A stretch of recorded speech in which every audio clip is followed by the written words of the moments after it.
As you can see, I've got these holes to lighten up the bed frame, and when the bed is up, you see all this white, which is the mattress cover. So what I'm going to do is I'm going to take some spare pieces of countertop material, put on the inside so that it matches the doors. I'll hook you up when I get one side in.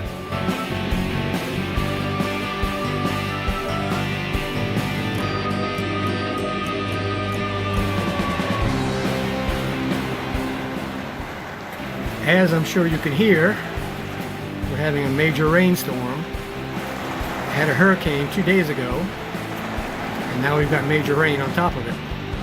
Oh well. I finished putting in the Formica countertop to cover those holes, and I think it looks great.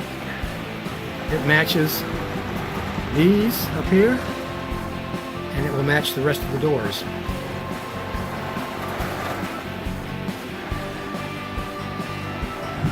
I'll do a complete walkthrough when everything is done.